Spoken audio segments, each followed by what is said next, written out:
மையத்தை அடைய சில யுக்திகள், சூத்திரங்கள் அல்லது மயில் தோகையின் 5 வண்ணமயமான வட்டங்களையும் எல்லையில்லாத வெளியில் இருக்கும் உனது 5 புலன்களாக கற்பனை செய்து கொள். இப்போது அவற்றின் அழகு உள்ளுக்குள்ளேயே கரையற்றும். இது போலவே வெளியிடத்தில் அல்லது சுவரில் உள்ள எந்த ஒரு புள்ளியிலும் அந்த புள்ளி கரைந்து போகும் வரையிலும் அப்போது மற்றொன்றிற்கான உனது விருப்பம் உண்மையாகும். உன்னுடைய முதுகுத்தண்டின் மையத்தில் இருக்கும் தாமரை இழை போன்ற மென்மையான நரம்பின் மேல் உனது முழு கவனத்தையும் வை. இப்படி இருப்பதில் மாறுவாயாக. மனிதன் ஒரு மையத்துடன் தான் பிறக்கிறான். ஆனால் அவன் சிறிது கூட அதை பற்றி அறியாமலேயே தனது காலத்தை கழித்து விடுகிறான். மனிதன் தனது மையத்தை தெரிந்து கொள்ளாமல் வாழ முடியும். ஆனால் மனிதன் மையமில்லாமல் இருக்க முடியாது. மையமே மனிதனுக்கும் பிரபஞ்ச இருப்புக்கும் இடையேயான இணைப்பு. அதுவே வேர். நீ அதை அறியாமல் இருக்கலாம். மையம் இருப்பதற்கு அதை பற்றிய அறிவு முக்கிய தேவையல்ல. ஆனால் அதை நீ அறியாத பொழுது நீ வேறற்ற ஒரு வாழ்க்கையை நடத்துவாய். வேர்களே இல்லாதது போல நீ இருக்கும் இடம் எதையும் உணரமாட்டாய்.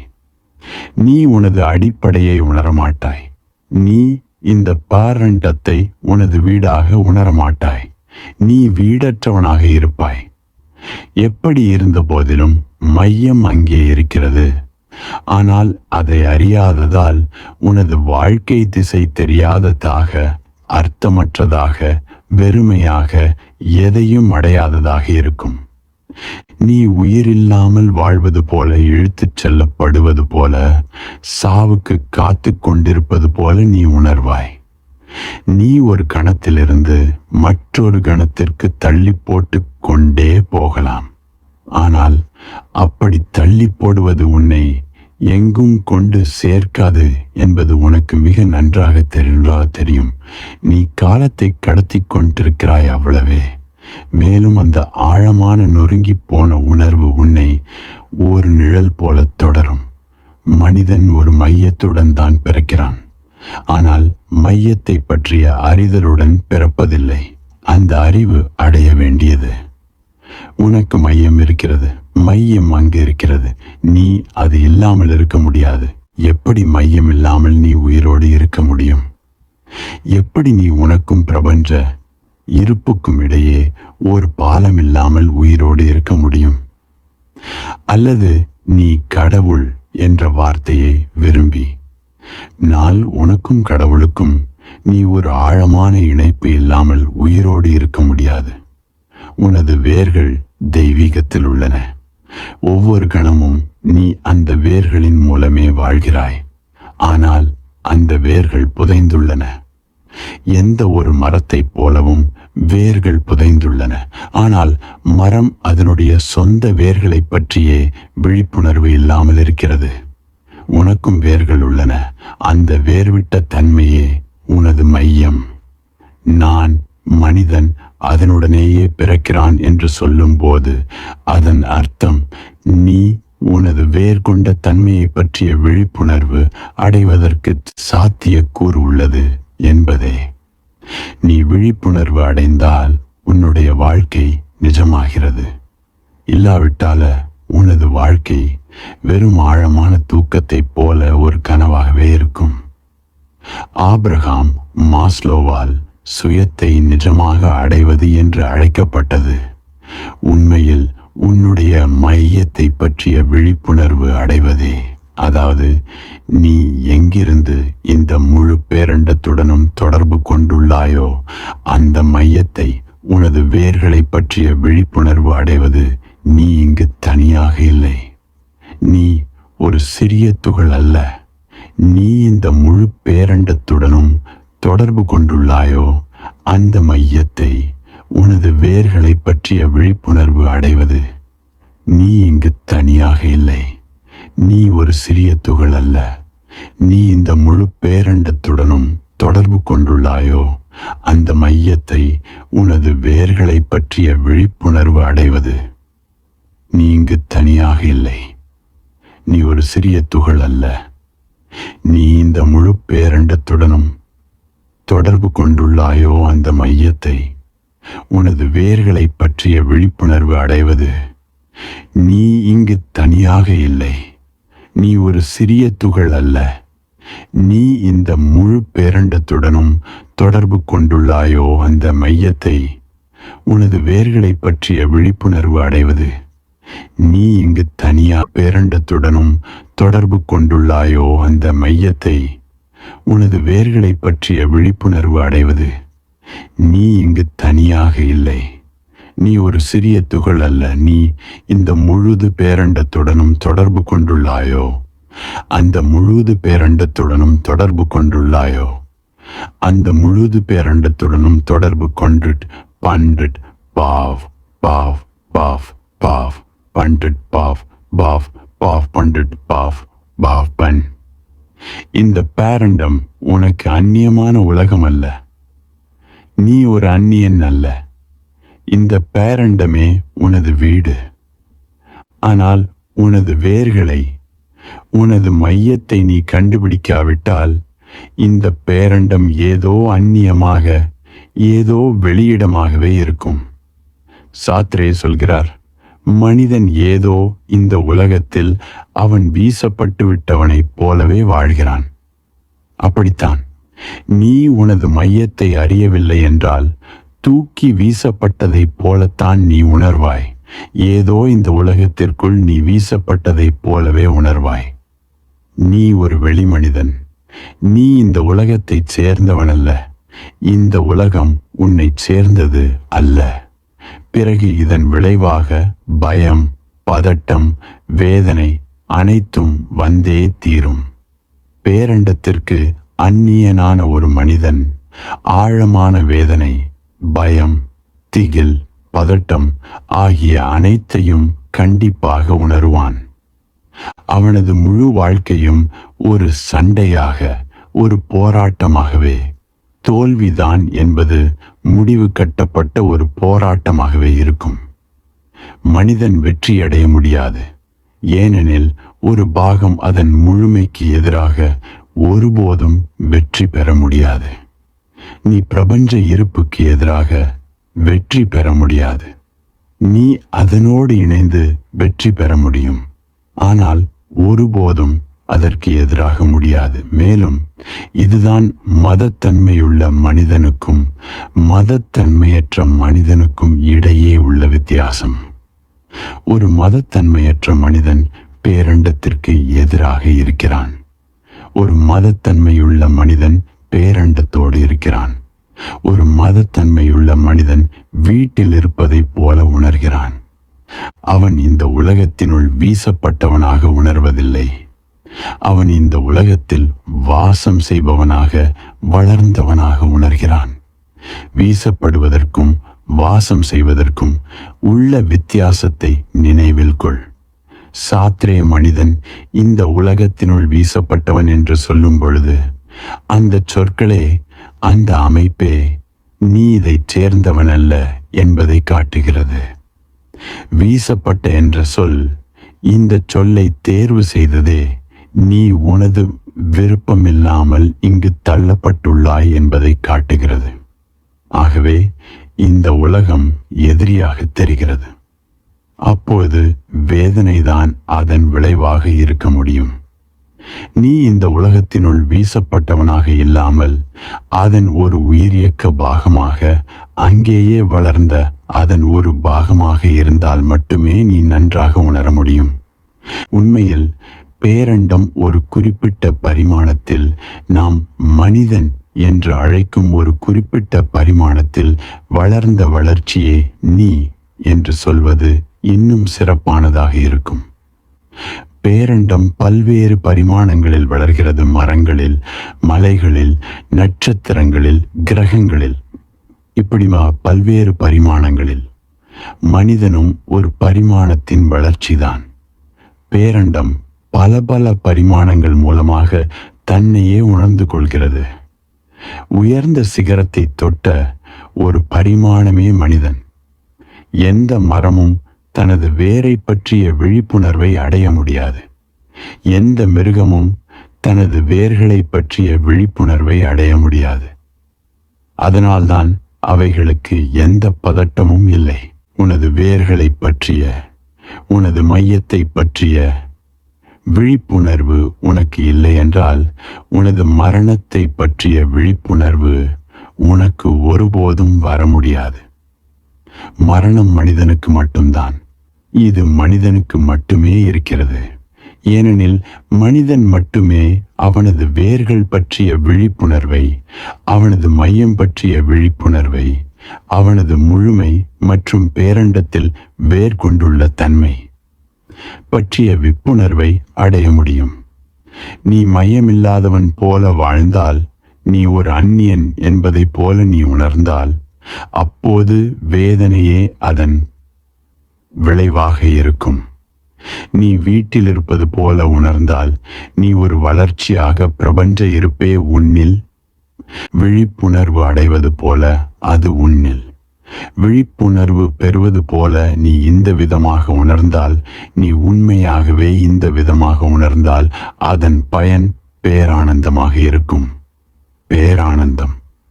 அதோடு பகைமை கொள்வதன் விளைவு வேதனை. ஆனால் உனது மையத்தை அறியாத பொழுது நீ வீசப்பட்டவனாகவே, உன் மேல் வாழ்க்கை திணிக்கப்பட்டதாகவே உணர்வாய். மனிதன் மையத்தை குறித்து விழிப்புணர்வு அடையாவிட்டாலும், அங்கு தொடர்ந்து இருந்து கொண்டிருக்கும் மையத்தின் மேல் அக்கறை கொண்டவைகளே நாம் ஆலோசிக்கப் போகும் இந்த சூத்திரங்கள். மையத்தின் மேல் அக்கறை கொண்ட இந்த யுக்திகளில் நுழைவதற்கு முன் மேலும் 2-3 விஷயங்கள்.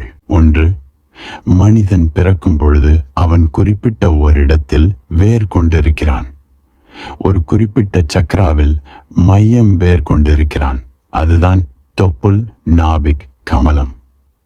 ஜப்பானியர்கள் இதை ஹரா என்று அழைக்கிறார்கள். ஆகவேதான் ஹரகிரி என்ற சொல். ஹரகிரி என்பதன் அர்த்தம் தற்கொலை. இலக்கண ரீதியாக அந்த சொல்லின் அர்த்தம் ஹராவை, மையத்தை, அடித்தளத்தை கொன்று விடுவது. ஹராதான் மையம். ஹரகிரி என்பதன் அர்த்தம் மையத்தை அழித்து விடுவது. ஆனா ஒரு விதத்தில் நாம் எல்லோருமே ஹரகிரி செய்து கொண்டவர்கள்தான். நாம் மையத்தை கொல்லவில்லை. ஆனா நாம் அதை மறந்து விட்டோம், அல்லது நாம் அதை ஒருபோதும் நினைவு கூறவில்லை. அது அங்கே காத்து கொண்டிருக்கிறது. ஆனால் நாம் அதனிடமிருந்து மேலும் மேலும் விலகிச் சென்று கொண்டே இருக்கிறோம். ஒரு குழந்தை பிறக்கும் பொழுது அது நாபியில் ஹராவில் வேர் கொண்டிருக்கிறது. அது ஹராவின் மூலமே வாழ்கிறது. ஒரு குழந்தை மூச்சு விடுவதை பார். அதனுடைய நாபி மேலும் கீழும் போய் வருகிறது. அது வயிற்றில் மூச்சு விடுகிறது. அது வயிற்றில் வாழ்கிறது, தலையில் அல்ல, இதயத்தில் அல்ல. ஆனால் மெதுமெதுவாக அது விலகிச் செல்லத்தான் வேண்டும். முதலில் மற்றொரு மையத்தை அது வளர்த்து கொள்கிறது. அந்த மையம் இதயம், உணர்ச்சிகளின் மையம். அது அன்பை கற்றுக்கொள்கிறது. அதனிடம் அன்பு காட்டப்படுகிறது. இப்பொழுது அந்த மற்றொரு மையம் வளர்கிறது. இந்த மையம் ஒரு உண்மையான மையம் அல்ல. இது ஒரு பக்க விளைவே. இதனால்தான் உளவியலாளர்கள் சொல்கிறார்கள், ஒரு குழந்தை நேசிக்கப்படாவிட்டால் அதனால் ஒருபோதும் நேசிக்க முடியாது. ஒரு குழந்தை அன்பில்லாத சூழ்நிலையில் வளர்க்கப்பட்டா ஒரு இறுகிய சூழ்நிலை அன்பையும் கதகதப்பையும் கொடுக்கும். ஒருவருமில்லாத சூழ்நிலை அது தனது வாழ்வில் ஒருபோதும் யாரையுமே நேசிக்க இயலாததாகிவிடும். ஏனெனில் அந்த மையமே வளராமல் போய்விடுகிறது. தாயின் அன்பு, தந்தையின் அன்பு, குடும்பம், சமுதாயம், இவை இந்த மையம் வளர உதவுகின்றன. இந்த மையம் ஒரு பக்க விளைவே. நீ இதோடு பிறக்கவில்லை. ஆகவே இது வளர்வதற்கு உதவி கிடைக்காவிட்டால் இது வளராது. பல மனிதர்கள் அன்பு மையம் இல்லாமல் இருக்கிறார்கள். அவர்கள் அன்பை பற்றி பேசிக் கொண்டே இருப்பார்கள். அவர்கள் தாங்கள் அன்பு செய்வதாக நினைத்து கொண்டே இருப்பார்கள். ஆனால் அவர்களுக்கு அந்த மையம் இல்லை. பின் எப்படி அவர்கள் அன்பு செய்ய முடியும்? ஒரு அன்பான தாய் கிடைப்பது மிகவும் கடினம். ஒரு அன்பான தந்தை கிடைப்பது மிகவும் அரிதும் கடினமுமானது. ஒவ்வொரு தந்தையும் ஒவ்வொரு தாயும் அவர்கள் அன்பு செய்வதாகவே நினைக்கிறார்கள். ஆனால் இது சுலபமானதல்ல. அன்பு ஒரு கடினமான வளர்ச்சி, மிகவும் கடினமானது. ஆனால் ஒரு குழந்தைக்கு ஆரம்பத்தில் அன்பு கிடைக்கவில்லை என்றால் அதனால் ஒருபோதும் அன்பு செய்ய இயலாது. இதனால்தான் முழு மனித குலமும் அன்பில்லாமலேயே வாழ்கிறது. நீ குழந்தைகளை உற்பத்தி செய்து கொண்டே போகிறாய். ஆனால் அந்த குழந்தைகளுக்கு அன்பு மையத்தை எப்படி கொடுப்பதென்பது உனக்கு தெரியாது. பதிலாக அதற்கு மாறாக சமூகம் எந்த அளவு அதிகம் நாகரிகம் அடைந்து திருக்கிறதோ அந்த அளவு ஒரு மூன்றாவது மையத்தை, அதாவது அறிவுபூர்வமானதை அதனுள் திணிக்கிறது. நாபிதான் அசலான மையம். ஒரு குழந்தை அதோடு பிறக்கிறது. அது ஒரு பக்க விளைவு அல்ல. அது இல்லாமல் வாழ்வு சாத்தியமில்லை. ஆகவே அது கொடுக்கப்பட்டுள்ளது. இரண்டாவது மையம் ஒரு பக்க விளைவு. ஒரு குழந்தைக்கு அன்பு கிடைத்தால் அது திருப்பிக் கொடுக்கிறது. இந்த திருப்பிக் கொடுத்தலில் ஒரு மையம் அதனிடம் வளர்கிறது. அதுதான் இதய மையம். மூன்றாவது மையமானது காரணம், அறிவு, தலை, படிப்பு, தர்க்கம் மற்றும் பயிற்சிகள் மூன்றாவது மையத்தை உருவாக்குகின்றன. இதுவும் ஒரு பக்க விளைவுதான். ஆனால் நாம் மூன்றாவது மையத்திலேயே வாழ்கிறோம். இரண்டாவது கிட்டத்தட்ட இல்லை, அல்லது அப்படியே அது இருந்தாலும் அது வேலை செய்வதில்லை, அல்லது அப்படியே அது சில நேரங்களில் வேலை செய்தாலும் அது சரியாக வேலை செய்வதில்லை. ஆனால் இந்த மூன்றாவது மையம் இந்த தலை வாழ்வின் அடிப்படை சக்தியாக மாறிவிட்டது. ஏனெனில் முழு வாழ்க்கையும் இந்த மூன்றாவது மையத்தை சார்ந்தே உள்ளது.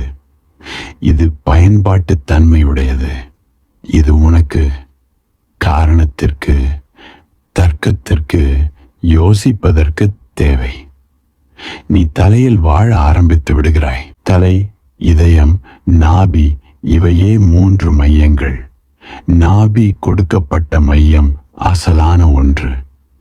இதயம் வளர்த்து கொள்ளக்கூடியது. இதை வளர்த்து கொள்வது பல காரணங்களுக்காக மிகவும் நல்லது. காரணமும் வளர்த்து கொள்ள வேண்டியதே. ஆனால் இதயத்தை இழந்து அதற்கு பதிலாக காரணத்தை வளர்த்து கொள்ளக்கூடாது. ஏனெனில் இதயத்தை இழந்து காரணத்தை வளர்த்து கொண்டால் அப்போது நீ இணைப்பை இழக்கிறாய். மேலும் நீ மறுபடியும் நாபிக்கு வர முடியாது. வளர்ச்சி காரணத்திலிருந்து பிரபஞ்ச இருப்புக்கு, பிரபஞ்ச இருப்பிலிருந்து ஜீவனுக்கு, உயிர் இயக்கத்துக்கு.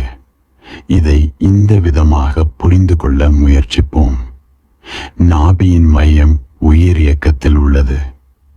இதயத்தின் மையம் உணர்வதில் உள்ளது. அறிவின் மையம் அறிதலில் உள்ளது.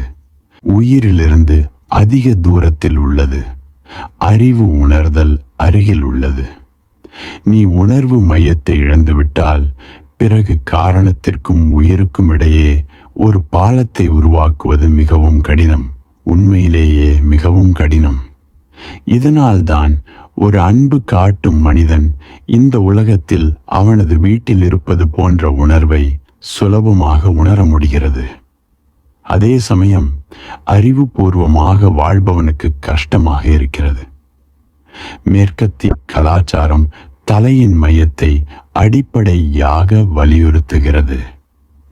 இதனால்தான் மேற்கில் மனிதனின் மேல் ஆழமான அக்கறை உணர்வு வந்துள்ளது.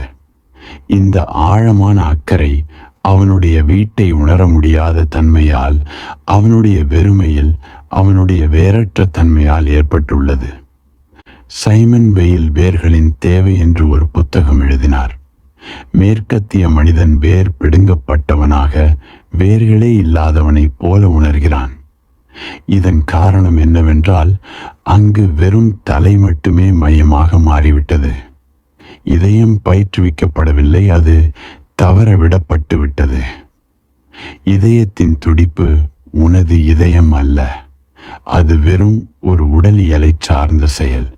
ஆகவே நீ துடிப்பை உணர்வதால் உனக்கு இதயம் இருக்கிறதென்று தவறாக புரிந்து கொள்ளாதே. இதயம் என்பது வேறொன்று. இதயம் என்பதன் அர்த்தம் உணரக்கூடிய திறன். தலை என்பதன் அர்த்தம் அறியக்கூடிய திறன். இதயம் என்பதன் அர்த்தம் உணரும் திறன். உயிர் என்பதன் அர்த்தம் ஒன்றாக இருக்கும் திறன். ஏதோ ஒன்றுடன் ஒன்றி இருப்பது, ஏதோ ஒன்றுடன் ஒன்றி இருக்கும் திறன். மதம் உயிரினிடத்தில் ஈடுபாடு கொண்டது. கவிதை இதயத்தினிடத்தில் ஈடுபாடு கொண்டது. தத்துவமும் விஞ்ஞானமும் தலையினிடத்தில் ஈடுபாடு கொண்டது. இதயமும் தலையும் ஆகிய இரண்டு மையங்களும் மேல் மட்டத்தில் உள்ள மையங்கள். நிஜமான மையங்கள் அல்ல, வெறும் பொய்யான மையங்கள். உண்மையான மையம் நாபிதான், ஹராதான். அதை மறுபடியும் எப்படி அடைவது, அல்லது அதை எப்படி உணர்ந்து கொள்வது? சாதாரணமாக ஒரு சில சமயங்களில் மட்டுமே, அபூர்வமாக, எதிர்பாராத விதமாக நீ ஹராவிற்கு அருகில் வருவது நிகழ்கிறது. அந்த கணம் மிகவும் ஆழமான பேரானந்தமான கணமாக மாறிவிடும். உதாரணமாக, பாலுணர்வில் சில சமயங்களில் நீ ஹராவிற்கு அருகில் வருகிறாய். ஏனெனில் பாலுணர்வில் உனது மனம், உனது உணர்வு நிலை மறுபடியும் கீழ் நோக்கி நகர்கிறது. நீ உனது தலையை விட்டு வெளியேறி கீழே விழ வேண்டும். ஆழமான கலவியின் உச்சத்தில் சில சமயங்களில் நீ உனது ஹராவிற்கு அருகில் இருப்பது நிகழ்கிறது. இதனாலேயே பாலுணர்வை பற்றி மிக அதிக கவர்ச்சியும் ஆர்வமும் இருக்கிறது. உண்மையில் பேரானந்த அனுபவத்தை கொடுப்பது பாலுணர்வு அல்ல, உண்மையில் அதை கொடுப்பது ஹரா. பாலுணர்வை நோக்கி கீழே விழுகையில் நீ ஹரா மூலமாக கடந்து செல்கிறாய். நீ அதை தொடுகிறாய். ஆனால் இன்றைய நாகரிக மனிதனுக்கு இதுவும் கூட சாத்தியமற்றது ஆகிவிட்டது. ஏனெனில் இன்றைய மனிதனுக்கு பாலுணர்வு கூட ஒரு மூளையில் நடக்கும் விஷயமாக, மனதில் நடக்கும் ஒரு விஷயமாக ஆகிவிட்டது. பாலுணர்வு கூட தலைக்கு ஏறிவிட்டது. ஒருவன் இதை பற்றி யோசிக்கவே செய்கிறான். அதனால்தான் இங்கு பல சினிமா படங்கள், பல நாவல்கள், இவ்வளவு புத்தகங்கள், ஆபாச படங்கள், இது போன்றவை இருக்கின்றன. மனிதன் பாலுணர்வை பற்றி யோசிக்கிறான். ஆனால் இது மடத்தனம்.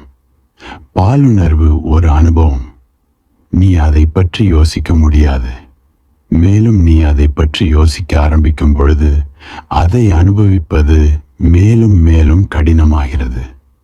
ஏனெனில் அது சிறிது கூட தலை சம்பந்தப்பட்டதல்ல. காரணம் அதற்கு தேவையில்லை. மேலும் தற்கால மனிதன் பாலுணர்வில் ஆழமாகச் செல்வதில் தனக்கு ஆற்றல் இல்லாததை எந்த அளவு அதிகம் உணர்கிறானோ அந்த அளவு அதிகமாக அதை பற்றி யோசிக்கின்றான். இது ஒரு வட்டமாக சுற்றி சுற்றி வருகிறது. மேலும் அவன் அதை பற்றி அதிகமாக யோசிக்கும் அளவு அது அதிகம் தலையில் நிகழ்வதாக ஆகிவிடுகிறது. பிறகு பாலுணர்வு கூட பயனற்றதாகிவிடுகிறது. மேற்கத்திய நாடுகளில் இது பயனற்றதாகிவிட்டது. அதில் எதுவும் கிடைப்பதில்லை. நீ பழைய பழக்கத்தில் திரும்ப திரும்ப செய்து கொண்டே போகிறாய். கடைசியில் நீ மனமுடைந்தவனாக உணர்கிறாய். நீ ஏமாற்றப்பட்டு விட்டதைப் போல உணர்கிறாய். ஏன்? ஏனெனில் உண்மையில் உணர்வு நிலை திரும்ப கீழே மையத்தில் விழுவதில்லை. நீ ஹராவின் மூலம் கடந்து செல்லும் பொழுது மட்டுமே பேரானந்தத்தை உணர்கிறாய். ஆகவே காரணம் எதுவாக இருந்த போதிலும் நீ ஹராவின் மூலமாக செல்லும் பொழுது நீ பேரானந்தத்தை உணர்கிறாய். போர்க்களத்தில் போரிடும் ஒரு போர் வீரன் சில நேரங்களில் ஹராவை கடந்து செல்வான். ஆனால் இன்றைய போர் வீரன் அப்படி அல்ல. ஏனெனில் இவர்கள் போர் வீரர்களே அல்ல. உறங்கிக் கொண்டிருக்கும் ஒரு நகரத்தின் மேல் குண்டு வீசுபவன் இவன். இவன் ஒரு போர் வீரன் அல்ல. இவன் சண்டையிடுபவன் அல்ல. இவன் சத்திரியன் அல்ல. அர்ஜுனன் சண்டை போடுவதல்ல. சில சமயங்களில் ஒருவன் சாவின் விளிம்பில் இருக்கும் போது அவன் ஹராவிற்கு திரும்ப வீசப்படுகிறான். கத்தி சண்டை போடும் ஒரு போர் வீரனுக்கு எந்த கணமும் இறப்பு நிகழலாம். எந்த கணமும் அவன் இல்லாமல் போகலாம்.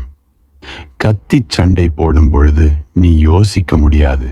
நீ யோசித்தால் நீ உயிரோடு இருக்க மாட்டாய். நீ யோசிக்காமல் செயல்பட வேண்டும். ஏனெனில் யோசிப்பதற்கு நேரம் வேண்டும். நீ கத்தி சண்டை போட்டு கொண்டிருக்கும் பொழுது நீ யோசிக்க முடியாது. நீ யோசித்தால் பிறகு அடுத்தவன் வென்று விடுவான். நீ உயிரோடு இருக்க மாட்டாய். யோசிப்பதற்கு நேரமில்லை. ஆனால் யோசிக்க மனதிற்கு நேரம் தேவை. யோசிக்க நேரம் இல்லாமல் போய்விடுவதால், யோசித்துக் கொண்டிருப்பது மரணத்திற்கு சமம் என்பதால் உணர்வு நிலை தலையிலிருந்து கீழே விழுகிறது. அது ஹராவிற்கு செல்கிறது. அப்போது ஒரு போர் வீரனுக்கு பேரானந்தமான அனுபவம் கிடைக்கிறது. இதனால்தான் போரை பற்றி அவ்வளவு ஆர்வம் இருக்கிறது. பாலுணர்வும் போரும் ஆகிய இரண்டும் வசீகரிக்கின்றன. அதற்கு காரணம் இதுதான். நீ ஹரா மூலமாக செல்கிறாய். நீ எந்த ஒரு ஆபத்திலும் ஹராவை கடந்து செல்கிறாய். நீச்சே சொன்னார், ஆபத்தாக வாழு. ஏன்? ஏனெனில் நீ உனது ஆபத்தில் ஹராவிற்கு திரும்ப வீசப்படுகிறாய். நீ யோசிக்க முடியாது. நீ மனத்தின் மூலம் யோசித்து வழி காண முடியாது. நீ உடனே செயல்பட வேண்டும். ஒரு பாம்பு போகிறது. திடீரென்று நீ பாம்பை பார்க்கிறாய். அங்கு ஒரு குதி குதிக்கிறாய். ஒரு பாம்பு என்ற யோசனை அங்கு உதிப்பதில்லை. அங்கு யோசித்து முடிவெடுப்பதில்லை. நீ உனது மனதோடு இப்போது அங்கு ஒரு பாம்பு இருக்கிறது. பாம்புகள் ஆபத்தானவை. ஆகவே நான் கண்டிப்பாக குதித்து விட வேண்டும் என்று விவாதித்து கொண்டிருப்பதில்லை. இது போன்ற தர்க்க ரீதியான காரணங்கள் எதுவும் அங்கு இருப்பதில்லை. நீ இப்படி காரணம் யோசித்துக் கொண்டிருந்தால் பிறகு நீ உயிரோடு இருக்கவே மாட்டாய். நீ காரணப்படுத்தி கொண்டிருக்க முடியாது. நீ தன்னிச்சையாக உடனடியாக செயல்பட வேண்டும். முதலில் செயல் வருகிறது. அதன் பிறகு யோசித்தல் வருகிறது. நீ தாண்டி குதித்த பின்பு நீ யோசிக்கிறாய். சாதாரண வாழ்க்கையில எந்த ஆபத்தும் இல்லாத பொழுது நீ முதலில் யோசிக்கிறாய், பிறகு செயல்படுகிறாய். ஆபத்தில் இந்த முழு இயக்கமும் தலைகீழாகி விடுகிறது.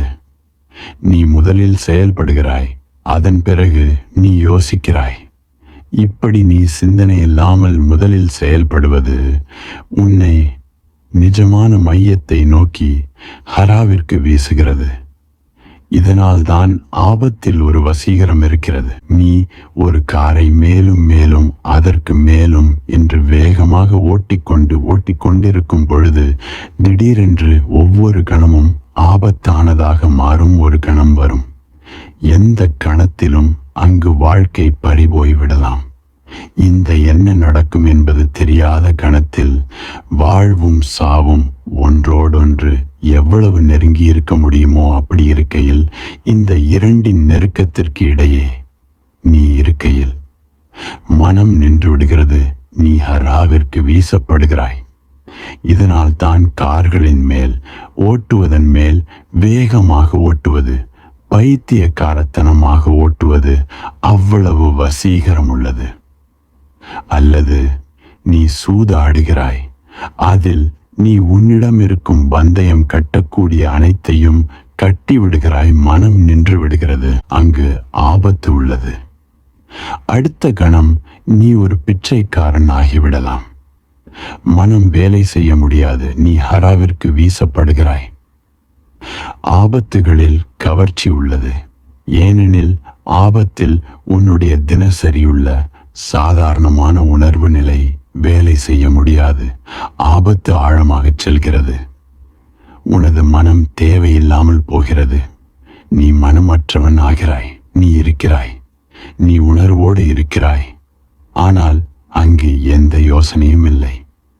இந்த கணம் தியானமாக மாறுகிறது. உண்மையில் சூதாட்டத்தில் சூதாடிகள் ஒரு தியான நிலையில் இருக்கும் மனத்தையே நாடுகின்றனர். ஆபத்தில், சண்டையில், போட்டியில், போரில் மனிதன் எப்பொழுதும் தியான நிலையையே தேடிக் கொண்டிருக்கிறான். ஒரு பேரானந்தம் திடீரென எழும்புகிறது, உன்னில் வெடிக்கிறது. அது உள்ளே மழையாக பொழிகிறது. ஆனால் இவை திடீரென விபத்தாக நிகழ்பவை. ஒன்று நிச்சயம், எப்பொழுதெல்லாம் நீ பேரானந்தமாக உணர்கிறாயோ அப்பொழுதெல்லாம் நீ ஹராவிற்கு பக்கத்தில் இருக்கிறாய். காரணம் முக்கியமில்லை. எப்பொழுதெல்லாம் நீ நிஜமான மையத்தை ஒட்டிச் செல்கிறாயோ அப்பொழுதெல்லாம் நீ பேரானந்தத்தில் நிறைகிறாய். இந்த சூத்திரங்கள் ஹராவில் மையத்தில் வேர் கொண்டிருக்கும் தன்மையை உருவாக்குவதில் அக்கறை கொண்டவை. நீ இடைவிடாது தொடர்ந்து ஹராவில் இருக்க முடியும். அது நீ வேர் கொண்டிருக்கும் தன்மையாக மாற முடியும். இப்படி செய்வது, எப்படி இதை உருவாக்குவது என்பதே இந்த சூத்திரங்களின் அக்கறை. இப்பொழுது நாம் முதல் சூத்திரத்தை எடுத்துக்கொள்வோம். அது மையத்தை, அந்த புள்ளியை அடையும் மற்ற வழிகளில் ஒன்று. ஒரு பொருளின் மேல் முழு கவனத்தையும் குவி அல்லது வை. முதலில் சூத்திரம் அல்லது மயில் தோகையின் 5 வண்ணமயமான வட்டங்களையும் எல்லையில்லாத வெளியில் இருக்கும் உனது 5 புலன்களாக கற்பனை செய்து கொள். இப்போது அவற்றின் அழகு உள்ளுக்குள்ளேயே கரையற்றும். இது போலவே வெளியிடத்தில் அல்லது சுவரில் உள்ள எந்த ஒரு புள்ளியிலும் அந்த புள்ளி கரைந்து போகும் வரையிலும். அப்போது மற்றொன்றிற்கான உனது விருப்பம் உண்மையாகும்.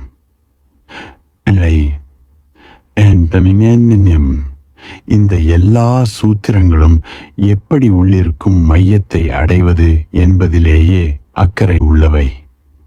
அடிப்படையில் பயன்படுத்தப்பட்டுள்ள இயங்குமுறை, அடிப்படையில் பயன்படுத்தப்பட்டுள்ள யுக்தி என்னவென்றால், உன்னால் ஒரு மையத்தை வெளியே உருவாக்கி கொள்ள முடியும். எங்கு வேண்டுமானாலும், மனத்தில், இதயத்தில் அல்லது வெளியில் உள்ள ஒரு சுவரிலும் கூட. பிறகு நீ அதன் மேல் முழு கவனத்தையும் குவித்தால், அதாவது முழு வேகத்தையும் அடைப்புக்கு வெளியே நீ கொண்டு வந்து விடுகிறாய்.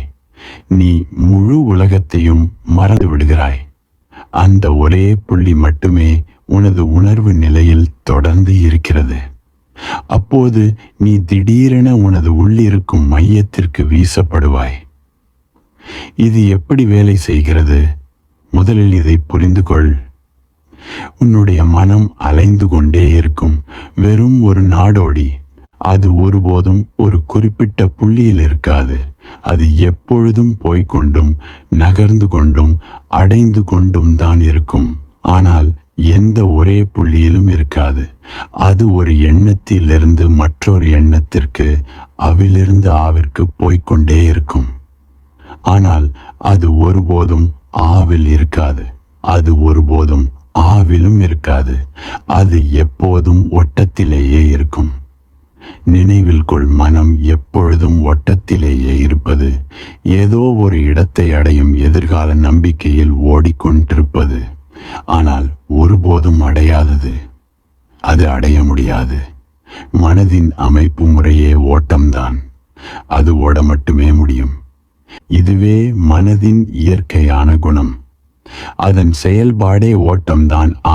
விலிருந்து ஆ, ஆவிலிருந்து ஈ. அது இப்படியே போய்க் கொண்டிருக்கும். நீ ஆ அல்லது ஏதோ ஒரு புள்ளியில் நின்றுவிட்டால் மனம் உன்னுடன் சண்டை போடும். மனம் சொல்லும், நகரு. ஏனெனில் நீ நின்றுவிட்டால் உடனே மனம் இறந்துவிடும். அது ஓட்டத்தில் மட்டுமே உயிரோடு இருக்க முடியும். மனம் என்பதன் அர்த்தம் ஒரு செயல்பாடு. நீ நகராமல் நின்றுவிட்டால் மனம் திடீரென இறந்ததாகி விடுகிறது. அது அங்கு இல்லாமல் போகிறது. வெறும் உணர்வு நிலை மட்டுமே அங்கு இருக்கிறது. உணர்வு நிலை உனது இயற்கை, மனம் உனது செயல்பாடு நடப்பதை போன்றது. இதை புரிந்து கொள்வது கடினமானது. ஏனெனில் நாம் மனதை ஏதோ ஒரு உருவம் படைத்த பொருள் என்று எண்ணிக்கொண்டிருக்கிறோம். நாம் மனதை ஒரு பொருள் என்று எண்ணுகிறோம். ஆனால் அது அப்படியல்ல. மனம் ஒரு வெறும் செயல்பாடு. ஆகவே இதை மனம் என்று அழைப்பதற்கு பதிலாக மன ஓட்டம் என்று அழைப்பது உண்மையில் சிறந்தது. இது ஒரு நடப்பதை போன்ற செயல்பாடு மட்டுமே. நடத்தல் ஒரு செயல்பாடு. நீ நின்றுவிட்டால் அங்கு நடத்தல் இருக்காது. உனக்கு கால்கள் இருக்கும், ஆனால் நடத்தல் இருக்காது. கால்களால் நடக்க முடியும், ஆனால் நீ நின்றுவிட்டால் அப்பொழுது கால்கள் அங்கு இருக்கும், ஆனால் நடத்தல் அங்கு இருக்காது. உனது தன்னுணர்வு என்பது கால்களை போன்றது, இயற்கை. மனம் என்பது நடத்தலை போன்றது, ஒரு வெறும் செயல்பாடு. தன்னுணர்வு ஓரிடத்திலிருந்து மற்றொரு இடத்திற்கு நகரும் பொழுது இந்த செயல்பாடுதான் மனம். தன்னுணர்வு ஆவிலிருந்து ஆவிற்கு நகரும் போது, ஆவிலிருந்து ஈக்கு நகரும் போது இந்த நகர்தல் தான் மனம். நீ நகர்வதை நிறுத்தினால் அங்கு மனம் இல்லை. நீ தன்னுணர்வோடு இருக்கிறாய், ஆனால் அங்கு மனம் இல்லை. உனக்கு கால்கள் இருக்கின்றன, ஆனால் நடத்தல் இல்லை. நடத்தல் என்பது ஒரு வேலை, ஒரு செயல்பாடு. மனமும் ஒரு வேலை, ஒரு செயல்பாடுதான். நீ ஏதாவது ஓரிடத்தில் நின்றுவிட்டால் மனம் போராடும். மனம் சொல்லும், தொடர்ந்து போ. மனம் எல்லா விதங்களிலும் உன்னை முன்னாலோ அல்லது பின்னாலோ அல்லது எங்காவது உந்தித் தள்ள முயற்சிக்கும். எப்படியாவது தொடர்ந்து போ.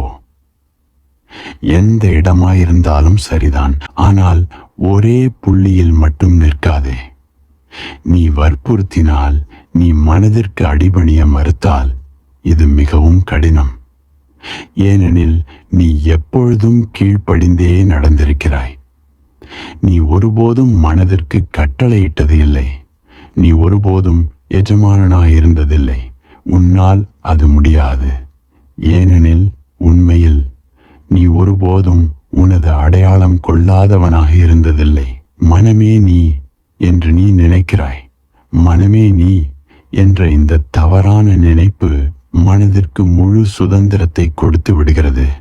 ஏனெனில் அப்போது அதை அடக்கி ஆள, அதை கட்டுப்படுத்த ஒருவரும் அங்கு இல்லை. ஒருவரும் அங்கு இல்லை. மனம் அதுவே எஜமானனாகி விடுகிறது. அது ஆள்பவனாக மாறலாம், ஆனால் அந்த ஆளுமை பார்வைக்குத்தான் அப்படி தெரிகிறது. நீ ஒரு முறை முயற்சி செய்தால் அந்த ஆளுமையை உடைத்து விடலாம். ஏனெனில் அது பொய்யானது. மனம் எஜமானனாக வேஷம் போடும் வெறும் ஒரு அடிமை. ஆனால் அது நீண்ட காலமாக பல பல பிறவிகளாக நடித்து கொண்டிருக்கிறது. அதனால் உண்மையான எஜமானன் கூட இந்த அடிமையே எஜமானன் என்று நம்புகிறான். இது ஒரு வெறும் நம்பிக்கை. நீ இதற்கு மாறாக முயற்சி செய். அப்பொழுது இந்த சூத்ரா சொல்லுகிறது, மயில் தோகையின் 5 வண்ணமயமான வட்டங்களையும் எல்லையில்லாத வெளியில் இருக்கும் உனது 5 புலன்களாக கற்பனை செய்து கொள். இப்போது அவற்றின் அழகு உள்ளுக்குள்ளேயே கரையேற்றும். உனது 5 புலன்களையும் 5 வண்ணங்களாக நினைத்துக்கொள். மேலும் இந்த 5 வண்ணங்களும் வெளி முழுவதிலும் நிறையற்றும். உனது 5 புலன்களையும் 5 வண்ணங்களாக கற்பனை செய்து கொள். அழகான உயிரோட்டம் உள்ள வண்ணங்களாக எல்லையில்லாத வெளியினுள் விரிந்து கிடப்பதாக. பிறகு இந்த வண்ணங்களுக்குள் செல். அவைகளுக்குள் சென்று அந்த 5 வண்ணங்களும் உனக்குள் எந்த மையத்தில் சந்திக்கிறதோ அந்த மையத்தை உணர். இது வெறும் கற்பனைதான், ஆனால் இது உதவும். இந்த 5 வண்ணங்களும் உனக்குள் ஊடுருவி ஒரு புள்ளியில் சந்திப்பதாக கற்பனை செய்து கொள். எப்படி இருந்தாலும் இந்த 5 வண்ணங்களும் ஒரு புள்ளியில் சந்திக்கும். இந்த முழு உலகமும் கரைந்து போகும். உனது கற்பனையில் வெறும் 5 வண்ணங்களே உள்ளன. மயிலின் விரிந்த தோகையில் உள்ளதைப் போல வெளி முழுவதும் பறந்து விரிந்து உனக்குள் ஆழமாகச் சென்று ஒரு புள்ளியில் சந்திக்கின்றன. எந்த புள்ளியானாலும் சரிதான், ஆனால் ஹராம் மிகச் சிறந்தது. அவை உனது நாபியில் சந்திப்பதாக நினைத்துக்கொள். முழு உலகமும் வண்ணங்களாக மாறிவிட்டது. மேலும் அந்த வண்ணங்கள் உனது நாபியில் சந்திக்கின்றன. அந்த புள்ளியை பார். அந்த புள்ளியில் கவனத்தை குவி. மேலும் அந்த புள்ளி கரைந்து போகும் வரை அதன் மேல் கவனத்தை குவித்துவை. நீ அந்த புள்ளியின் மேல் கவனத்தை குவித்தால் அது கரைந்து போகும். ஏனெனில் அது வெறும் கற்பனை. நினைவில் கொள், நாம் செய்வது அனைத்தும் கற்பனைதான். நீ அதன் மேல் கவனத்தை குவித்தால் அது கரைந்து போகும். அப்படி அந்த புள்ளி கரைந்து விடும்போது நீ உனது மையத்திடம் வீசப்படுகிறாய். உலகம் கரைந்து விட்டது. உனக்கு எந்த உலகமும் கிடையாது. இந்த தியானத்தில் வெறும் வண்ணங்கள் மட்டுமே உண்டு. நீ முழு உலகத்தையும் மறந்து விடுகிறாய். நீ எல்லா பொருள்களையும் மறந்து விடுகிறாய். நீ 5 வண்ணங்களை மட்டுமே தேர்ந்தெடுத்திருக்கிறாய். ஏதாவது 5 வண்ணங்களை தேர்ந்தெடு. இது மிகவும் கூர்மையான கண்களையுடைய வண்ணங்களை பற்றிய மிகவும் ஆழமான உணர்வுடைய குறிப்பிட்ட சிலருக்கே ஆனது. இந்த தியானம் எல்லோருக்கும் உதவி புரியாது. உனக்கு ஒரு வண்ணம் தீட்டுபவனின் கண்கள் வண்ணங்களை பற்றிய உணர்வுத்தன்மை இல்லாவிடில், உன்னால் வண்ணங்களை கற்பனை செய்ய முடியாவிட்டால் இது மிகவும் கடினம். உனது கனவுகள் நிறமற்று இருப்பதை நீ எப்போதாவது கவனித்திருக்கிறாயா? 100 ஒருவர் மட்டுமே கனவில் நிறங்களை காணக்கூடிய திறன் உள்ளவர். நீ வெறும் கருப்பு வெள்ளையையே பார்க்கிறாய். ஏன்? இந்த முழு உலகமும் நிறமுள்ளதாயிருக்கிறது, ஆனால் உன் கனவுகள் நிறமற்றதாயிருக்கின்றன. உங்களில் யாருக்காவது தனது கனவுகள் நிறத்தோடு இருப்பது நினைவுக்கு வந்தால் இந்த தியானம் அவருக்கு உரியது. யாராவது ஒருவர் ஒரு சில நேரங்களிலாவது அவரது கனவுகளில் நிறங்களை பார்க்க முடிந்தால் இந்த தியானம் அவர்களுக்கானது. முழு வெளியும் வண்ணங்களால் நிறைந்திருப்பதாக கற்பனை செய்து கொள்ளேன் என்று நீ சொன்னால் அவரால் அப்படி கற்பனை செய்து கொள்ள இயலாது. அவர் அப்படி கற்பனை செய்து கொள்ள முயற்சித்தாலும் கூட அவர் சிவப்பு என்று நினைத்தால் அவர் சிவப்பு என்ற சொல்லையே பார்ப்பார். அவர் அந்த வண்ணத்தை பார்க்க மாட்டார். அவர் பச்சை என்று சொல்லும்போது பச்சை என்ற வார்த்தையே அங்கிருக்கும், பச்சை தன்மை அங்கிருக்காது. ஆகவே உனக்கு நிறத்தை பற்றிய ஆழமான உணர்வு இருந்தால் அப்போது இந்த முறையை முயற்சி செய். 5 நிறங்கள் அங்குள்ளன. இந்த முழு உலகமும் வெறும் நிறங்களே. மேலும் இந்த 5 நிறங்களும் உனக்குள் சந்திக்கின்றன. உனக்குள் எங்கோ மிக ஆழத்தில் இந்த 5 நிறங்களும் சந்திக்கின்றன. அந்த புள்ளியில் கவனத்தை குவி. அதன் மேல் கவனத்தை குவித்து கொண்டே போ. அதிலிருந்து விலகாதே. அதிலே இரு. மனதை அனுமதிக்காதே. பச்சை, சிவப்பு, மஞ்சள் மற்றும் நிறங்களை பற்றி யோசிக்க முயற்சி யோசிக்காதே. உனக்குள் அவை சந்திப்பதை மட்டும் பார். அவைகளை பற்றி யோசிக்காதே. நீ யோசித்தால் மனம் நகர்ந்து விடுகிறது. உனக்குள் சந்திக்கும் நிறங்களால் நிறைந்து இரு. பிறகு சந்திக்கும் புள்ளியில் கவனத்தை குவி. யோசிக்காதே. கவனத்தை குவிப்பது யோசிப்பதல்ல, அது சிந்திப்பதல்ல. நீ உண்மையாகவே வண்ணங்களால் நிறைந்து நீ ஒரு வானவில்லை போல மாறிவிட்டால், ஒரு மயிலை போல, மேலும் முழு வெளியும் வண்ணங்களால் நிறைந்ததாக மாறிவிட்டால் அது உனக்கு ஆழமான அழகுணர்ச்சியை கொடுக்கும். ஆனால் இதை பற்றி யோசிக்காதே. இது அழகாய் இருக்கிறது என்று சொல்லாதே. யோசனைக்கு நகராதே. இந்த வண்ணங்கள் எல்லாம் சந்திக்கும் புள்ளியின் மேல் கவனத்தை குவி. அதன் மேல் தொடர்ந்து கவனத்தை குவித்துக் கொண்டே இரு. அது மறைந்து போகும், அது கரைந்து போகும். ஏனெனில் அது வெறும் கற்பனை. மேலும் கவனத்தை குவிப்பதில் அதிக சக்தி கொடுக்கும் போது கற்பனை அங்கு இருக்க முடியாது, அது கரைந்து போகும். இந்த உலகம் ஏற்கனவே கரைந்து விட்டது. வெறும் வண்ணங்களே அங்கு உள்ளன. இந்த வண்ணங்கள் உனது கற்பனை. இந்த கற்பனை வண்ணங்கள் ஒரு புள்ளியில் சந்திக்கின்றன. அந்த புள்ளி அதுவும் ஒரு கற்பனைதான். அது இப்போது ஆழமாக கவனத்தை குவிப்பதால் கரைந்து விடுகிறது. இப்போது நீ எங்கே இருக்கிறாய்? இப்போது நீ எங்கே இருப்பாய்? நீ உனது மையத்திற்கு வீசப்படுவாய். கற்பனையின் மூலம் பொருட்கள் கரைந்து விட்டன. இப்போது கவனத்தை குவிப்பதன் மூலம் கற்பனை கரைந்து விட்டது. நீ மட்டுமே தனியாக ஒரு அகமாக விடப்பட்டுள்ளாய். புற உலகம் கரைந்து விட்டது. மன உலகமும் கரைந்து விட்டது. நீ வெறும் தூய்மையான தன்னுணர்வாக அங்கு இருக்கிறாய். இதனால்தான் இந்த சூத்திரம் சொல்கிறது, வெளியிடத்தில் அல்லது சுவரில் உள்ள எந்த ஒரு புள்ளியிலும் இது உதவும்.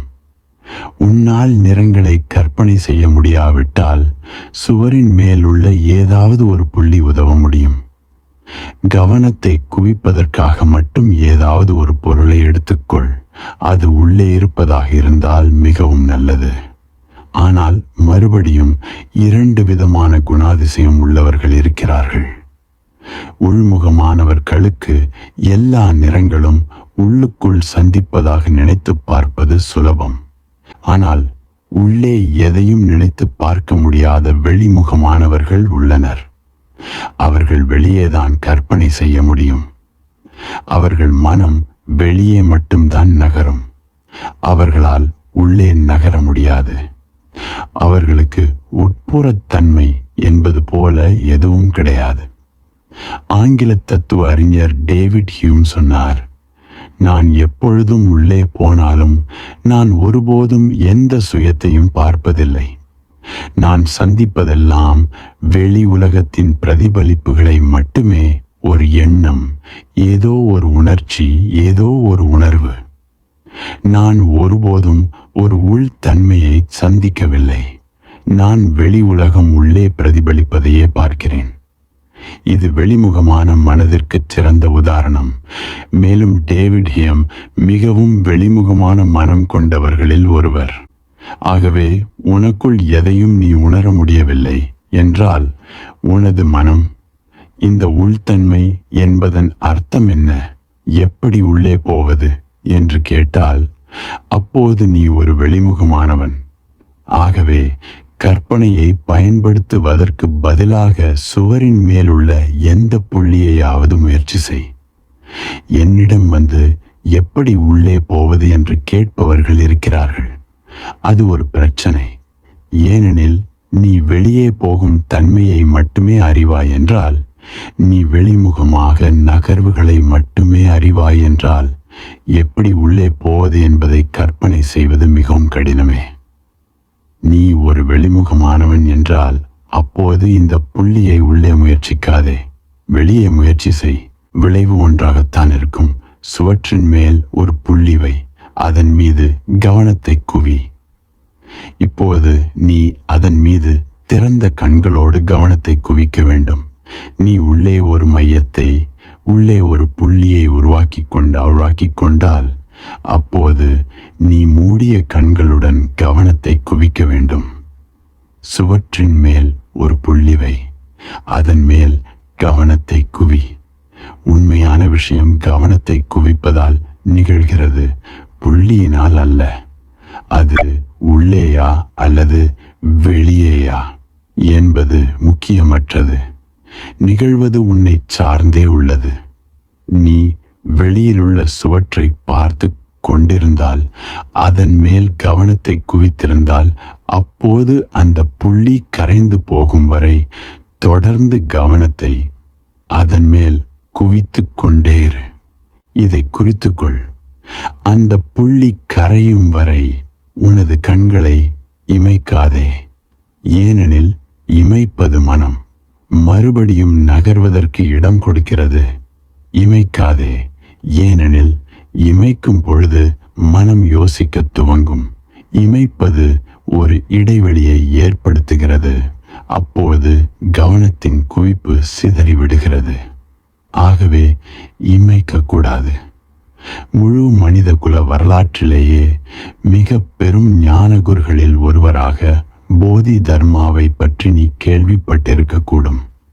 அவரை பற்றி ஒரு மிக அழகான கதை சொல்லப்படுகிறது. அவர் ஏதோ ஒன்றின் மேல், வெளியிலுள்ள ஏதோ ஒன்றின் மேல் கவனத்தை குவித்துக் கொண்டிருந்தார். அப்போது கண்கள் இமைக்கும், கவனக்குவிப்பு சிதறிப்போகும். எனவே அவர் அவருடைய இமைகளை பீத்து எறிந்து விட்டார். அழகான கதை இதுதான். அவர் அவரது இமைகளை பீத்து விட்டார். அவைகளை தூர எறிந்து விட்டார். பிறகு கவனத்தை குவிப்பதில் ஈடுபட்டார். சில வாரங்களுக்கு பிறகு அவரது இமைகளை அவர் வீசிய இடத்தில் சில செடிகள் வளர்ந்து கொண்டிருப்பதை அவர் பார்த்தார். இது சைனாவின் ஒரு மலையின் மேல், டா என்ற பெயர் கொண்ட மலையின் மேல் நடந்தது. அதனால்தான் டி என்ற பெயர் வந்தது. அங்கு வளர்ந்து கொண்டிருந்த அந்த செடிகளே டி ஆகியது. மேலும் அதனால்தான் டி நீ விழித்திருப்பதற்கு உதவுகிறது. உனது கண்கள் இமைக்கும் பொழுது, நீ தூக்கத்திற்குள் விழும் பொழுது ஒரு கோப்பை டீ குடி.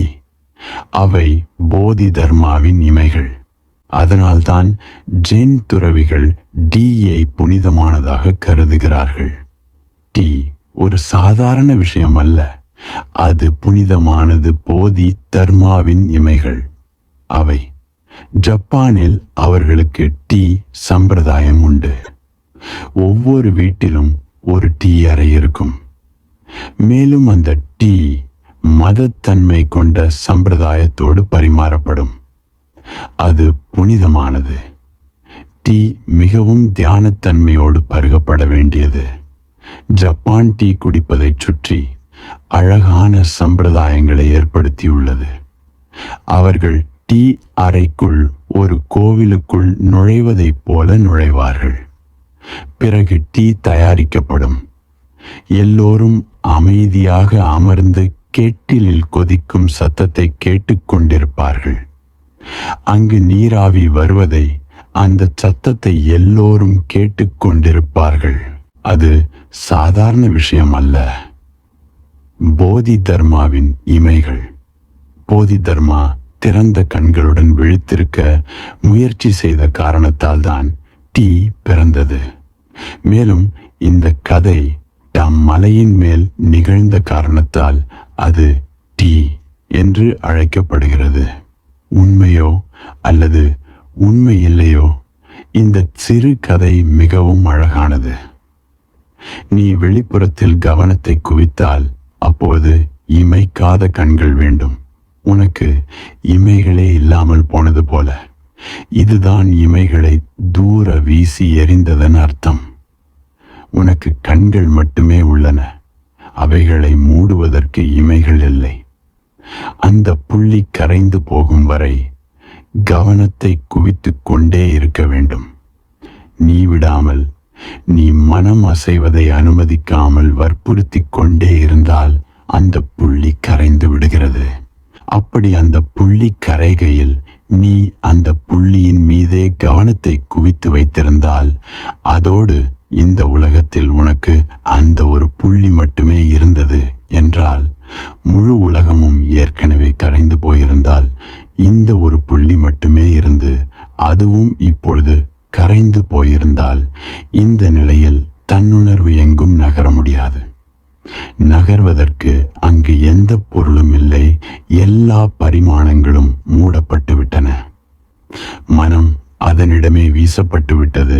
தன்னுணர்வு அதனிடமே வீசப்பட்டு விட்டது. இப்போது நீ மையத்தில் நுழைகிறாய்.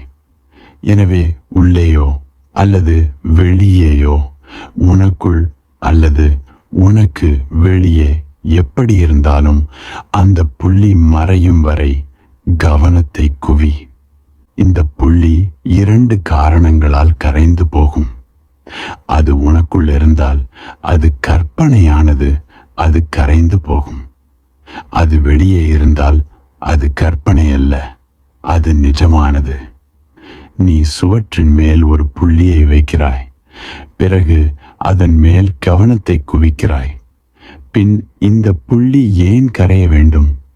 அது உள்ளே கரைந்து போவதை ஒருவன் புரிந்து கொள்ள முடியும். அது அங்கு இல்லவே இல்லை. நீ செய்த வெறும் கற்பனை அது.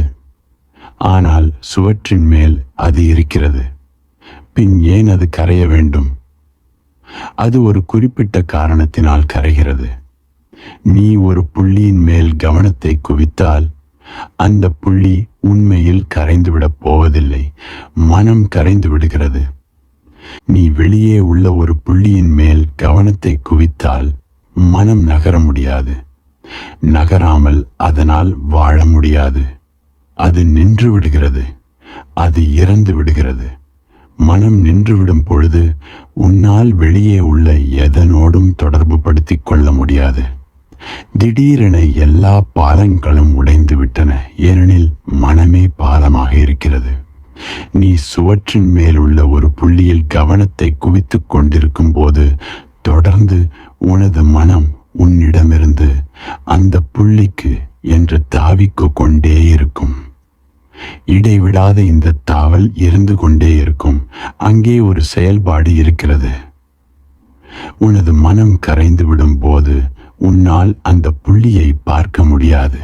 ஏனெனில் உண்மையில் நீ அந்த புள்ளியை உனது கண்களின் மூலமாக ஒருபோதும் பார்ப்பதில்லை.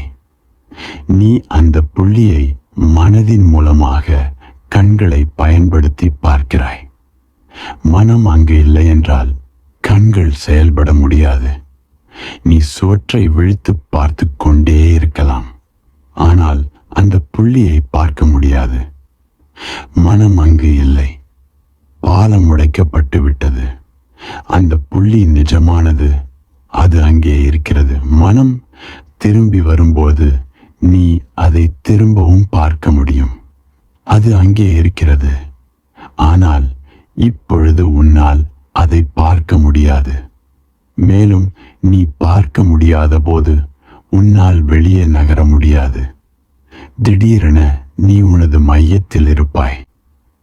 இந்த மையத்தில் இருப்பது உனது பிரபஞ்ச இருப்பின் வேர்களை பற்றிய விழிப்புணர்வை உன்னிடம் உண்டாக்கும். நீ எங்கிருந்து பிரபஞ்ச இருப்புடன் இணைந்துள்ளாய் என்பதை உன்னால் அறிய முடியும். உன்னில் முழு பிரபஞ்ச இருப்புடன் தொடர்பு கொண்ட ஒரு புள்ளி இருக்கிறது. அது பிரபஞ்ச இருப்புடன் ஒன்றியது. ஒரு முறை நீ இந்த மையத்தை அறிந்துவிட்டால் நீ வீட்டில் இருக்கிறாய் என்பதை நீ அறிவாய். இந்த உலகம் அந்நியமானது அல்ல. நீ அந்நியமானவன் அல்ல. நீ இங்கே இருப்பவன். நீ இந்த உலகத்தை சேர்ந்தவன். எந்த போராட்டத்திற்கும் அவசியமில்லை. எந்த சண்டையும் அங்கு இல்லை. உனக்கும் பிரபஞ்ச இருப்புக்கும் இடையே வகையான உறவு எதுவும் கிடையாது. பிரபஞ்ச இருப்பு உனது அன்னையாக மாறிவிடுகிறது. பிரபஞ்ச இருப்பு உன்னிடம் வந்துள்ளது. மேலும் அதுவே உன் மூலமாக விழிப்புணர்வு அடைகிறது. பிரபஞ்ச இருப்பே உன் மூலமாக பூத்துள்ளது. இந்த உணர்வு, இந்த அறிதல், இந்த நிகழ்வு. பிறகு அங்கு மறுபடியும் வேதனை என்பது இருக்கவே முடியாது. பிறகு பேரானந்தம் என்பது ஒரு விஷயம் அல்ல. அது ஏதோ நிகழ்வதும் பிறகு போய்விடுவதும் அல்ல. பிறகு பேரானந்த தன்மை என்பது உனது இயற்கை ஆகிவிடுகிறது. ஒருவன் தனது மையத்தில் வேர்கொள்ளும் பொழுது பேரானந்த தன்மை இயற்கையானதாக ஆகிவிடுகிறது. ஒருவன் பேரானந்தனாக ஆகிவிடுகிறான். மேலும் மெதுமெதுவாக அவன் பேரானந்தமாக இருப்பதை பற்றிய விழிப்புணர்வு கூட போய்விடுகிறது. ஏனெனில் விழிப்புணர்வுக்கு முரண்பாடு தேவையில்லை. நீ துன்பத்தில் இருந்தால் அப்போது நீ பேரானந்தத்தில் இருப்பதை உன்னால் உணர முடியும். துன்பம் அங்கு இல்லாமல் போய்விடும்போது மெதுவாக நீ துன்பத்தை முற்றிலும் மறந்து விடுகிறாய். அப்போது நீ உனது பேரானந்தத்தையும் மறந்து விடுகிறாய். நீ எப்பொழுது பேரானந்தத்தையும் மறந்துவிட முடிகிறதோ அப்பொழுது மட்டுமே நீ உண்மையாக பேரானந்தத்தில் இருப்பவனாகிறாய். அப்போது அது இயற்கையானது ஆகிறது.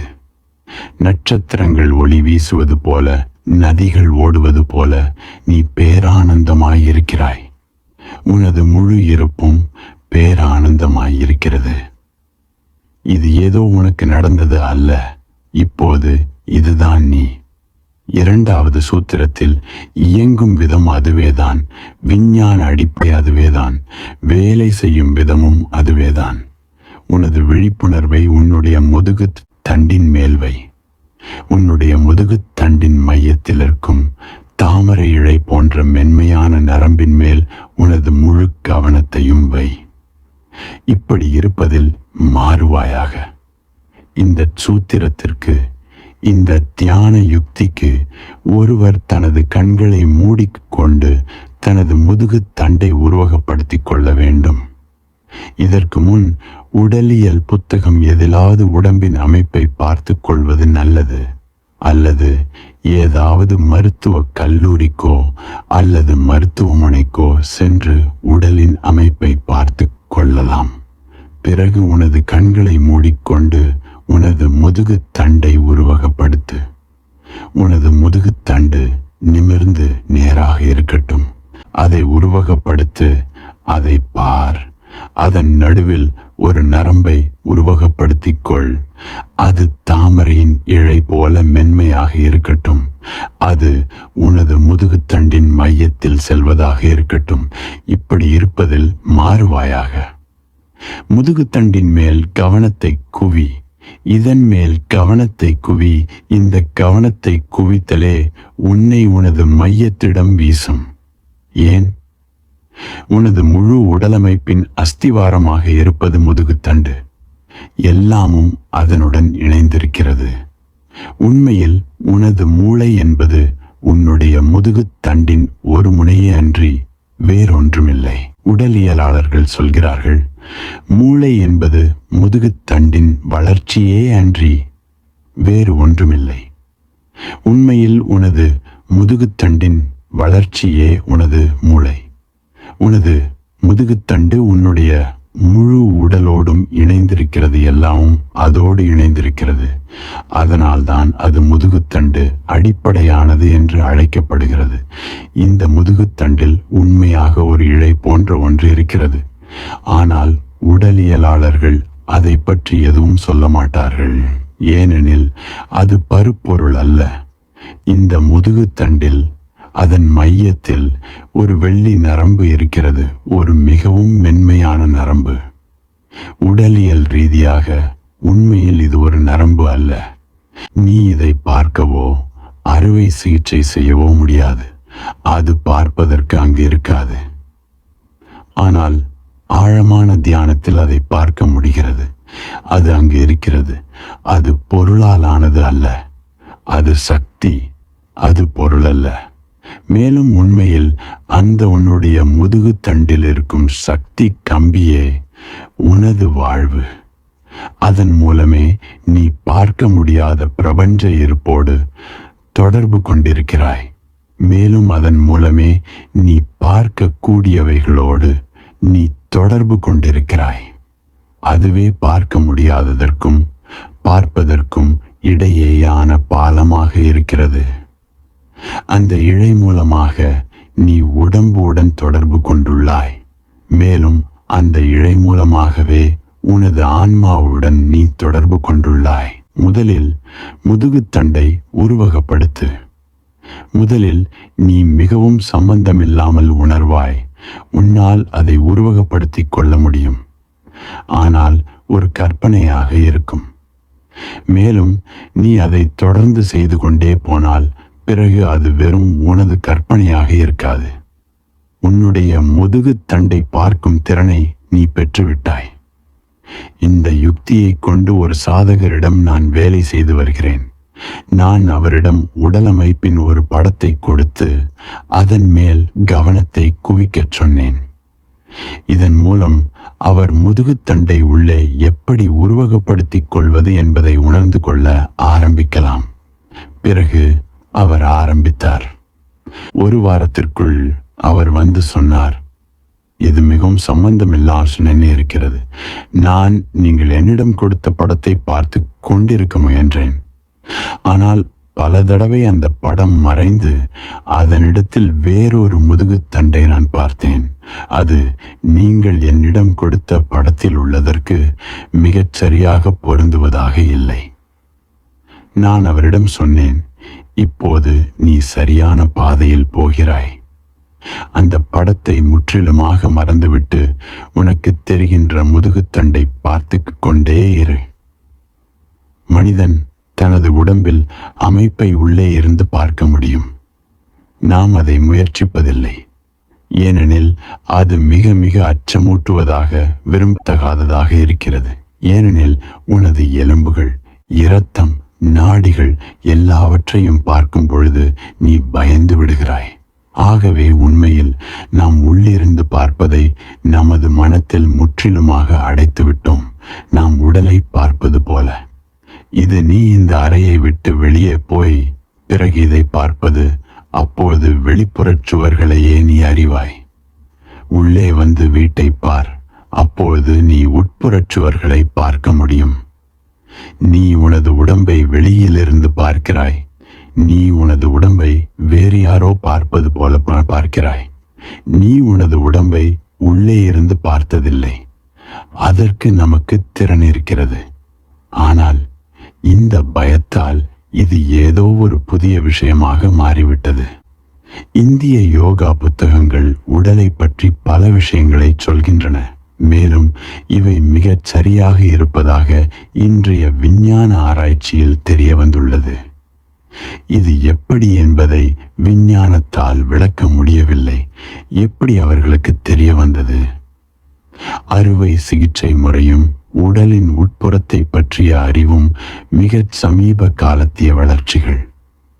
எப்படி அவர்களால் எல்லா நரம்புகளையும், எல்லா மையங்களையும், எல்லா உன் உடலமைப்புகளையும் அறிய முடிந்தது? இவர்கள் பேசிக்கொண்டிருக்கும், இவர்கள் வேலை செய்து கொண்டிருக்கும் சமீபத்திய கண்டுபிடிப்புகள் பற்றி கூட அவர்களுக்கு தெரிந்திருந்தது. யோகா எப்பொழுதுமே உடம்பின் எல்லா அடிப்படைகளையும் முக்கியமான விஷயங்களையும் உணர்ந்திருக்கிறது. ஆனால் அவர்கள் உடம்பை கூறு போட்டு பார்க்கவில்லை. பின் எப்படி அவர்கள் அறிந்திருந்தார்கள்? உண்மையில் உனது உடம்பை பார்ப்பதற்கு வேறொரு வழி இருக்கிறது. உள்ளே இருந்து நீ உனக்குள் கவனத்தை குவித்தால் திடீரென நீ உனது உடம்பின் உட்புற கோட்டை பார்க்க ஆரம்பிப்பாய். இது ஆழமாக உடலை அடிப்படை கொண்டவர்களுக்கு நல்லது. தன்னை ஒரு உணர்பவர்களுக்கு தான் பொருளடிப்படையானவனாக, உடம்பை தவிர வேறொன்றுமில்லை என்று உணர்பவர்களுக்கு இந்த யுக்தி மிகவும் உதவும். நீ உன்னை உடம்பாக மட்டும் உணர்பவனாக இருந்தால், நீ சார்வாகா அல்லது மார்க்ஸ் ஐ நம்புபவனாக இருந்தால், இந்த யுக்தி உனக்கு மிகவும் உதவியாக இருக்கும். எனவே போய் மனிதனின் எலும்பு அமைப்பை பார்.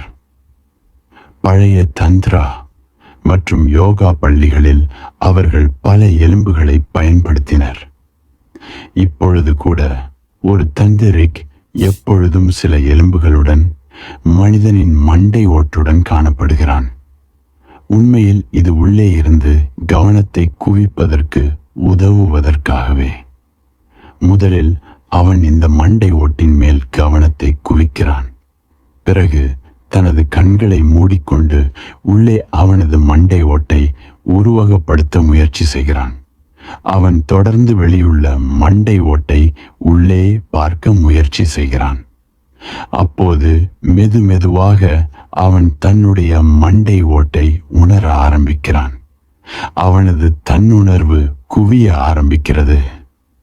இந்த வெளியிலுள்ள மண்டை ஓடு, அதன் மேல் செய்யும் கவனக்குவிப்பு, அதை உருவகப்படுத்தி பார்ப்பது, இவை எல்லாமே உதவிகள்தான். ஒரு முறை நீ உனக்குள் கவனித்து விட்டால் நீ உன்னுடைய கால் கட்டை விரலிலிருந்து தலை வரை நகர முடியும். நீ உள்ளுக்குள் நகர முடியும். இது மிக பெரிய பேரண்டம். உன்னுடைய சிறிய உடம்பு மாபெரும் பேரண்டமாகும். இந்த சூத்திரம் முதுகு தண்டை பயன்படுத்துகிறது. ஏனெனில் முதுகு தண்டினுள் வாழ்வின் இழை இருக்கிறது. இதனால்தான் முதுகு தண்டு நேராக இருப்பது மிகவும் வலியுறுத்தப்படுகிறது.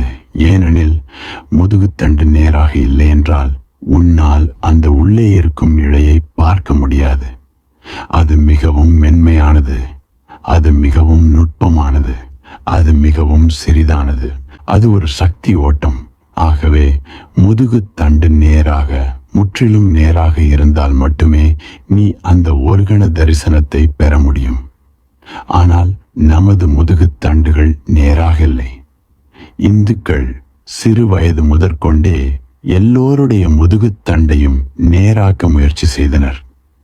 அவர்கள் உட்காரும் முறை, தூங்கும் முறை, நடக்கும் முறை ஆகிய அனைத்துமே அடிப்படையில் முதுகுத்தண்டை நேராக வைத்திருப்பதற்கே ஆகும். முதுகுத்தண்டு நேராக இல்லை என்றால் பிறகு உள்ளாழத்தை காண்பது மிகவும் கடினம். அந்த ஆழத்தில் உள்ள இழை மிகவும் மென்மையானது. மேலும் உண்மையில் அது ஒரு பருப்பொருளும் அல்ல. அது பொருள் அல்லாதது. அது ஒரு விசை. முதுகுத்தண்டு முற்றிலும் நேராக இருக்கும் பொழுது அந்த இழை போன்ற சக்தியை சுலபமாக பார்க்க முடிகிறது. இப்படி இருப்பதில் மாறுவாயாக. ஒரு முறை நீ உணர முடிந்தால், கவனத்தை குவித்து அந்த இழையை உணர்ந்து விட்டால், நீ புதிய ஒளியால் நிரப்பப்படுவாய். அந்த ஒளி உன்னுடைய முதுகுத்தண்டிலிருந்து வரும். அது உனது உடல் முழுவதும் பரவும். அது உனது உடலை தாண்டியும் போகக்கூடும். அது அப்படி தாண்டி போகும்போது அராவை பார்க்கலாம், ஒளி வட்டத்தை பார்க்கலாம். எல்லோருக்கும் அரா இருக்கிறது. ஆனால் சாதாரணமாக அவை நிழல்களாக, அவற்றில் எந்த வெளிச்சமும் இல்லாமல் உன்னை சூழ்ந்துள்ள வெறும் இருண்ட நிழல்களாக மட்டுமே உன்னுடைய ஆராக்கள் உள்ளன. அந்த ஆராக்கள் உன்னுடைய ஒவ்வொரு உணர்வு நிலையையும் பிரதிபலிக்கின்றன. நீ கோபமாயிருந்தால் அப்போது உன்னுடைய ஆறா இரத்தத்தால் நிறைந்தது போலாகிறது. அவை சிவப்பால் நிறைந்து விடுகின்றன. கோபத்தின் வெளிப்பாடாய் இருக்கின்றன. நீ சோகமாக, சக்தியற்றவனாக, கீழானவனாக இருந்தால் அப்போது உனது அரா இருண்ட இழைகளால் நிறைந்து இருக்கிறது. நீ சாவின் அருகில் இருப்பது போல எல்லாம் இறந்து கனமாக. இந்த முதுகுத்தண்டின் இழையை உணரும் பொழுது உன்னுடைய அரா ஞான வெளிச்சம் பெறுகிறது. ஆகவே ஒரு புத்தர், ஒரு மகாவீரர், ஒரு கிருஷ்ணர், ஒரு கிறிஸ்து ஆகியோர் வெறும் அலங்காரத்திற்காக ஆராவோடு வரையப்படவில்லை. அந்த ஆராக்கள் இருக்கின்றன. உனது முதுகுத்தண்டு ஒளியை உமிழ ஆரம்பிக்கின்றது. உனக்குள் நீ ஞான ஒளியை அடைகிறாய். உனது முழு உடம்பும் ஒளியாலான உடம்பாக மாறுகிறது. அப்போது அது வெளியேயும் ஊடுருவுகிறது. ஆகவே உண்மையில் ஒரு புத்தருக்கு, ஞானமடைந்த எந்த ஒருவருக்கும் அவர் என்ன என்று யாரையும் கேட்க வேண்டிய அவசியம் இல்லை. அரா எல்லாவற்றையும் காட்டிவிடுகிறது. எனவே யாராவது ஒருவர் ஞானம் அடையும் போது அது குருவிற்கு தெரிந்து விடுகிறது. ஏனெனில் அரா எல்லாவற்றையும் வெளிப்படுத்தி விடுகிறது. நான் உனக்கு ஒரு கதை சொல்கிறேன். ஈனோ ஒரு சீன குரு அவருடைய குருவின் கீழ் வேலை செய்து கொண்டிருந்தார். ஈனோ அவரது குருவிடம் போன பொழுது குரு சொன்னார், நீ எதற்காக இங்கு வந்தாய்? என்னிடம் வருவதற்கு உனக்கு எந்த தேவையும் இல்லை. ஈனோவால் புரிந்து கொள்ள முடியவில்லை. ஈனோதான் இன்னும் ஏற்றுக்கொள்ளக்கூடிய அளவிற்கு தயாராகவில்லை என்று நினைத்தார். ஆனால் குரு வேறு ஒன்றை பார்த்தார். குரு ஈனோவினுடைய வளர்ந்து கொண்டிருக்கும் ஆராவை பார்த்தார். அவர் இப்படி சொன்னார், நீ என்னிடம் வராவிட்டாலும் கூட அது விரைவிலோ அல்லது தாமதமாகவோ கண்டிப்பாக எங்கிருந்தாலும் நிகழும். நீ ஏற்கனவே அதில் இருக்கிறாய். ஆகவே என்னிடம் வரவேண்டிய அவசியமில்லை. ஆனால் ஈனோ சொன்னார், என்னை நிராகரிக்காதீர்கள். எனவே அந்த குரு அவரை ஏற்றுக்கொண்டு அவரிடம் அந்த மடத்தின் பின்புறமாக போகும்படி சொன்னார். அதாவது மடத்தின் சமையல் அறைக்கு போகச் சொன்னார். அது 500 துறவிகள் உள்ள பெரிய மடாலயம். அந்த குரு ஈனோவிடம் சொன்னார், மடாலயத்தின் பின்புறம் உள்ள சமையல் அறைக்கு சென்று உதவி செய். மேலும் மறுபடியும் என்னிடம் வராதே. எப்பொழுது தேவைப்படுகிறதோ அப்பொழுது நானே உன்னை அழைக்கிறேன்.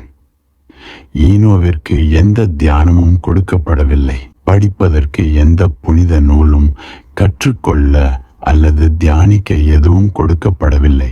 அவருக்கு எதுவும் சொல்லித் தரப்படவில்லை. அவர் சமையல் அறைக்கு தூக்கி அடிக்கப்பட்டார். அவ்வளவே. முழு மடாலயமும் வளர வேலை செய்து கொண்டிருக்கிறது. அங்கு பண்டிதர்கள், மேதாவிகள் இருந்தார்கள். தியானம் செய்பவர்கள் இருந்தார்கள். யோகிகள் இருந்தார்கள். முழு மடாலயமும் பரபரப்பாக இருந்தது. எல்லோரும் தங்களுக்கான வேலை செய்து கொண்டிருந்தார்கள். ஆனால் இந்த ஈனோ மட்டும் அரிசியை சுத்தம் செய்து கொண்டு சமையல் அறையில் வேலை செய்து கொண்டிருந்தார். 12 வருடங்கள் கழிந்தன. ஈனோ மறுபடியும் குருவின் முன் போகவில்லை. ஏனெனில் அது அனுமதிக்கப்படவில்லை. அவர் காத்திருந்தார். அவர் காத்திருந்தார். அவர் காத்திருந்தார். அவர் காத்து கொண்டே இருந்தார். அவர் ஒரு வெறும் வேலைக்காரனாகவே கருதப்பட்டார். படித்தவர்கள் வருவார்கள், தியானிப்பவர்கள் வருவார்கள். ஆனால் எவரும் இவரை சிறிது கூட கவனிக்க மாட்டார்கள். அந்த மடாலயத்தில் மிக பெரும் மேதைகள் இருந்தார்கள். பிறகு அந்த குரு தனது மரணம் நெருங்கிவிட்டது என்று அறிவித்தார். ஆகவே இப்போது அவருடைய இடத்தில் செயல்படுவதற்கு யாராவது ஒருவரை நியமிக்க அவர் விரும்பினார். எனவே அவர் சொன்னார், தாங்கள் ஞானம் அடைந்தவர்கள் என்று தங்களை நினைப்பவர்கள் 4 வரிகள் உள்ள ஒரு சிறிய கவிதை புனைய வேண்டும். நீ அடைந்த அனைத்தையும் அந்த 4 வரிகளில் நீ சொல்ல வேண்டும். ஞானமடைந்ததை வெளிக்காட்டும் வரிகளாக எவை தெரிகிறதோ, எந்த கவிதையை நான் ஒத்துக்கொள்கிறேனோ அதிலிருந்து நான் எனது வாரிசை தேர்ந்தெடுப்பேன். மடாலயத்தில் ஒரு மாபெரும் மேதை இருந்தார். எல்லோருக்கும் அவரே வெற்றி பெறப் போகிறார் என்பது தெரியும். எனவே ஒருவரும் கவிதை எழுத முயற்சிக்கவில்லை. அவர் புனித நூல்களை மிகவும் அறிந்தவர். ஆகவே அவர் 4 வரிகளை இயற்றினார். அந்த 4 வரிகளும் கிட்டத்தட்ட இதை போல. அதன் அர்த்தம் இதை போல. மனம் ஒரு கண்ணாடியைப் போல. அதில் தூசு சேர்கிறது. தூசியை சுத்தம் செய், நீ ஞானம் பெற்றவனாகிறாய். ஆனால் அந்த மேதைக்கும் கூட பயமாக இருந்தது. ஏனெனில் குருவிற்கு தெரியும், குருவிற்கு யார் ஞானம் அடைந்தவர்கள், யார் அடையாதவர்கள் என்பது ஏற்கனவே தெரியும். அவர் எழுதியது எல்லாம் மிகவும் அழகானதுதான். அவைதான் எல்லா புனித நூல்களின் சாரமும் இதுதான் என்ற போதிலும் அதுவல்ல இதுவெல்லாம் என்பதை அவர் அறிவார். அவர் எதையும் அறிய மாட்டார். ஆகவே அவருக்கு பயமாக இருந்தது. அவர் குருவினிடம் நேரடியாக செல்வதில்லை. பதிலாக இரவில் அவர் குடிசைக்கு போனார். அவருடைய குருவின் குடிசைக்கு. அங்கு சுவரின் மேல் 4 வரிகளையும் எழுதினார். கையெழுத்து இடவில்லை, எந்த கையொப்பமும் இடாமல். இந்த விதத்தில் குரு இதை ஏற்றுக்கொள்ள கொண்டு, சரிதான், இது சரி என்று சொன்னால் பிறகு இவர் சொல்லிவிடலாம், நான் தான் அவைகளை எழுதினேன். குரு, கிடையாது, யார் இந்த வரிகளை எழுதியது என்று கேட்டால் பிறகு இவர் மௌனமாக இருந்து விடலாம் என்று அவர் நினைத்தார். ஆனால் குரு ஏற்றுக்கொண்டு விட்டார். காலையில் குரு சொன்னார், சரிதான். குரு சிரித்து கொண்டே சொன்னார், சரிதான், இதை எழுதிய மனிதன் ஞானமடைந்த ஒருவன்தான். எனவே முழு மடாலயமும் இதை பற்றி பேச ஆரம்பித்தது. இதை எழுதியது யார் என்று எல்லோருக்கும் தெரியும். அவர்கள் விவாதித்தார்கள், பாராட்டினார்கள். அந்த வரிகள் அழகானவை, உண்மையிலேயே அழகானவை என்றார்கள். சில துறவிகள் சமையல் அறைக்கு வந்தார்கள். அவர்கள் டீ குடித்து கொண்டு கொண்டிருந்தார்கள். ஈனோ அவர் களுக்கு கொண்டிருந்தார். ஈனோ என்ன நடந்தது என்பதை கேள்விப்பட்டார். அந்த 4 வரிகளை ஈனோ கேட்ட கணத்திலேயே அவர் சிரித்தார். எனவே யாரோ ஒருவன் கேட்டான், டேய் மடையா, ஏன் நீ சிரிக்கிறாய்? உனக்கு எதுவும் தெரியாது. 12 வருடமாக நீ சமையல் அறையில் வேலை செய்து கொண்டிருக்கிறாய். நீ ஏன் சிரிக்கிறாய்? இதற்கு முன் அவர் சிரிப்பதை கூட யாரும் கேள்விப்பட்டதில்லை. அவர் இதுநாள் வரை பேசக்கூட தெரியாத மடையனாகவே கருதப்பட்டு வந்தார். அவர் சொன்னார், எனக்கு எழுதத் தெரியாது, நான் ஞானமடைந்த ஒருவனும் அல்ல. ஆனால் இந்த வரிகள் தவறானவை. ஆகவே என்னோடு யாராவது வந்தால் நான் 4 வரிகளைச் சொல்கிறேன். என்னோடு யாராவது வந்தால் அவர் சுவற்றின் மேல் அதை எழுதலாம். எனக்கு எழுதத் தெரியாது, ஆகவே என்னால் எழுத முடியாது. எனவே யாரோ ஒருவன் அவரை பின்தொடர்ந்தான், ஒரு வேடிக்கையைப் போல. ஒரு கூட்டம் அங்கே வந்துவிட்டது. ஈனோ சொன்னார், எழுது மனம் என்பதில்லை, அதனால் கண்ணாடியும் அங்கு இல்லை. எனவே தூசி எங்கு சேர முடியும்? இதை யார் அறிந்தவரோ அவரே ஞானமடைந்தவர். ஆனால் குரு வெளியே வந்து ஈனோவிடம் சொன்னார், நீ தவறு. ஈனோ அவரது பாதத்தை தொட்டு வணங்கிவிட்டு அவரது சமையல் அறைக்கு திரும்பினார். அன்று இரவு எல்லோரும் உறங்கிக் கொண்டிருக்கும் போது குரு ஈனோவிடம் வந்து சொன்னார், நீதான் சரி, ஆனால் நான் இதை அந்த முட்டாள்கள் முன்னால் சொல்ல முடியாது. அவர்கள் படித்த முட்டாள்கள். எனது வாரிசாக நீயே நியமிக்கப்பட்டுள்ளாய் என்று நான் சொன்னால் அவர்கள் உன்னை கொன்று விடலாம். ஆகவே இங்கிருந்து தப்பிவிடு. நீதான் எனது வாரிசு, ஆனால் இதை யாரிடமும் சொல்லாதே. இதை நீ வந்த அந்த நாளே நான் அறிவேன். உன்னுடைய ஆறா வளர்ந்து கொண்டிருந்தது. அதனால் தான் உனக்கு எந்த தியானமும் நான் கொடுக்கவில்லை. அதற்கு தேவையில்லை. நீ ஏற்கனவே தியானத்தில் இருந்தாய். மேலும் இந்த 12 வருட மௌனம் எதையும் செய்யாமல் இருந்தது, தியானம் கூட செய்யாதது உனது மனதை முற்றிலும் காலி செய்துவிட்டது. மேலும் உனது ஆறா முழுமையாகிவிட்டது. நீ பௌர்ணமி சந்திரனாகிவிட்டாய். ஆனால் இங்கிருந்து தப்பிவிடு. இல்லாவிட்டால் அவர்கள் உன்னை கொன்று விடுவார்கள். நீ இங்கு 12 வருடங்களாக இருந்து வருகிறாய். உன்னிடமிருந்து ஒளி தொடர்ந்து பரவிக்கொண்டிருக்கிறது. ஆனால் ஒருவரும் இதை கவனிக்கவில்லை. அவர்கள் சமையல் அறைக்கு வந்து போய்கொண்டே இருக்கிறார்கள். ஒவ்வொருவரும் தினந்தோறும் சமையல் அறைக்கு வருகிறார்கள் 3-4 முறை. ஒவ்வொருவரும் இங்கே கடந்து போகிறார்கள். அதனால்தான் நான் உன்னை சமையல் அறையில் போட்டேன். ஆனால் உன்னுடைய ஆறாவை ஒருவரும் உணர்ந்து கொள்ளவில்லை. ஆகவே நீ இங்கிருந்து தப்பிவிடு. முதுகுத்தண்டின் இழை தொடப்பட்டவுடன், பார்க்கப்பட்டவுடன், உணரப்பட்டவுடன் உன்னை சுற்றி ஒரு ஆறா வளர ஆரம்பிக்கிறது. இப்படி இருப்பதில் மாறுவாயாக. அந்த ஒளியில் நிறைந்து மாறுவாயாக. இதுவும் ஒரு மையம் அடைதல் தான். முதுகுத்தண்டில் மையம் அடைதல். நீ உடலை அடிப்படையாக கொண்டவன். ஆனால் இந்த யுக்தி உனக்கு உதவி புரியும். நீ உடலை அடிப்படையாக கொண்டவன் இல்லை என்றால் இது மிகவும் கடினம். உள்ளிருந்து உருவகப்படுத்துவது மிகவும் கடினம்.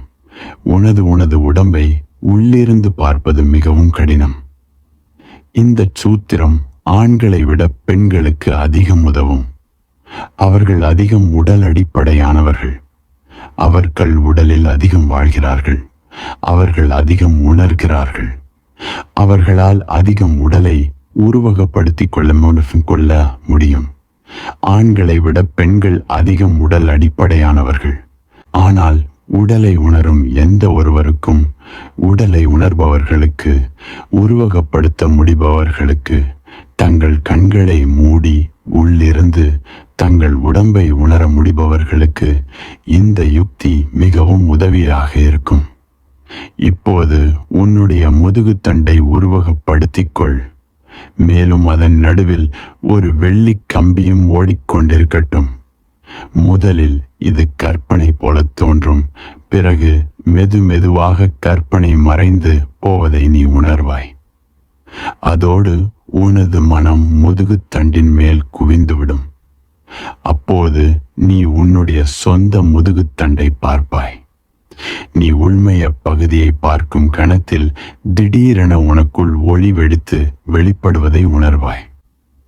சில நேரங்களில் இது எந்தவித முயற்சியும் இல்லாமலே நடக்கலாம். சில நேரங்களில் இது நடக்கிறது. மறுபடியும் ஆழமான கலவியில் இது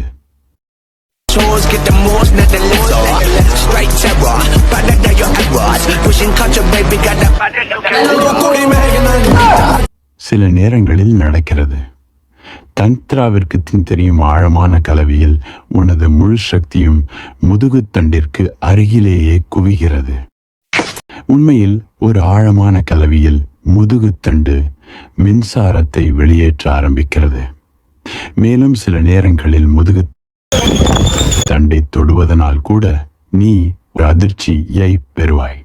உண்மையிலேயே கலவியில் ஒருவருக்கொருவர் நிறைந்தவர்களாய் இருந்தால் அது நிகழ்கிறது. பலமுறை அது நடந்திருக்கிறது.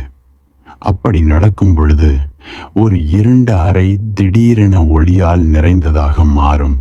மேலும் 2 உடல்களும் ஒரு நீல நிற ஆறாவால் சூழப்படும். பல இது போன்ற நிகழ்வுகள் நடந்துள்ளன. உனது சில அனுபவங்களில் கூட இது நடந்திருக்கலாம். ஆனால் நீ கவனிக்காமல் போயிருக்கலாம். அதாவது ஒரு இருட்டு அறையில் ஆழமான அன்பில் திடீரென உங்கள் 2 உடலை சுற்றியும் ஒரு ஒளியை உணர்வாய். மேலும் அந்த ஒளி பரவி அறை முழுவதையும் நிறைக்கும். பல முறை இது நிகழ்ந்த துண்டு. அதாவது எந்த கண்ணில் தெரியும் காரணமும் இல்லாமல் அறையில் உள்ள டேபிளிலிருந்து திடீரென பொருட்கள் விழும். தற்போது உளவியலாளர்கள் சொல்கிறார்கள், ஆழமான கலவியின் போது மின்சாரம் வெளிப்படுகிறது. அந்த மின்சாரத்திற்கு பல விளைவுகளும் மோதல்களும் இருக்க முடியும். பொருட்கள் திடீரென விழலாம், நகரலாம் அல்லது உடையலாம். மேலும் புகைப்படங்கள் கூட எடுக்கப்பட்டுள்ளன.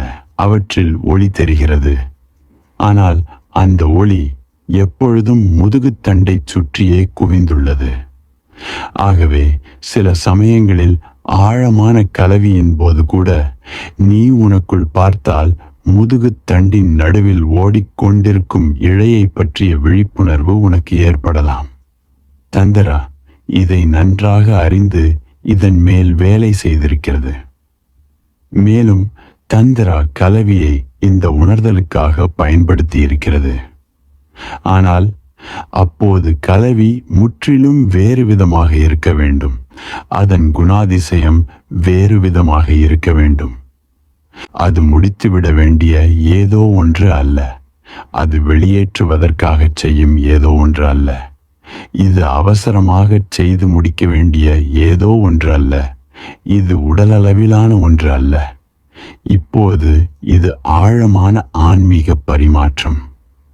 உண்மையில் 2 உடம்புகளின் மூலமாக நடைபெறும் இது ஒரு ஆழமான 2 உள்தன்மைகளின் 2 அகங்களின் சந்திப்பும் அவை ஒன்றில் ஒன்று ஊடுருவுவதுமாகும். ஆகவே இந்த யுக்தியை ஆழமான கலவியில் ஈடுபட்டிருக்கும் போது நீ முயற்சி செய். அப்போது இது சுலபமாக இருக்கும். பாலுணர்வை பற்றி மறந்துவிடு. ஆழமான அணைப்பில் இருக்கையில் உள்ளே இரு. அடுத்தவரையும் மறந்துவிடு. உள்ளே சென்று உன்னுடைய முதுகுத்தண்டை உருவகப்படுத்து. இது சுலபமாக இருக்கும். ஏனெனில் இப்பொழுது முதுகுத்தண்டிற்கு அருகில் அதிக சக்தி ஓடுகிறது. மேலும் அந்த இழை அதிகம் தெரியும், ஏனெனில் நீ மௌனமாக இருக்கிறாய், ஏனெனில் உனது உடல் ஓய்வில் இருக்கிறது. அன்புதான் மிக ஆழமான தளர்வு நிலை. ஆனால் நாம் அன்பையும் மிக பெரிய இறுக்கமாக ஆக்கிவிட்டோம். நாம் அதை ஒரு பதட்டமாக, ஒரு சுமையாக ஆக்கிவிட்டோம். அன்பின் கதகதப்பில் நிறைந்து தளர்வடைந்து உனது கண்களை மூடு. ஆனால் ஆண்கள் பொதுவாக அவர்களின் கண்களை மூடுவதில்லை. பொதுவாக பெண்கள் அவர்களின் கண்களை மூடிக்கொள்கிறார்கள். இதனால்தான் நான் பெண்கள் அதிக உடல் அடிப்படை உடையவர்கள் என்றும் ஆண்கள் அப்படி அல்ல என்றும் கூறினேன். பாலுணர்வு செயலின் போது ஆழமான அணைப்பில் பெண்கள் தங்கள் கண்களை மூடிக்கொண்டு விடுவார்கள். உண்மையில் அவர்கள் திறந்த கண்களுடன் அன்பு செய்ய முடியாது. மூடிய கண்களுடன் அவர்கள் உடலை உள்ளிருந்து அதிகம் உணர்கிறார்கள். உனது கண்களை மூடிக்கொண்டு உனது உடலை உணர். தளர்வு கொள். முதுகுத்தண்டின் மேல் கவனத்தை குவி. அப்போது இந்த சூத்ரா மிக எளிதாக சொல்கிறது, இப்படி இருப்பதில் மாறுவாயாக. அப்போது நீ அதன் மூலம் மாறுதலை அடைவாய். இன்று இது போதும்.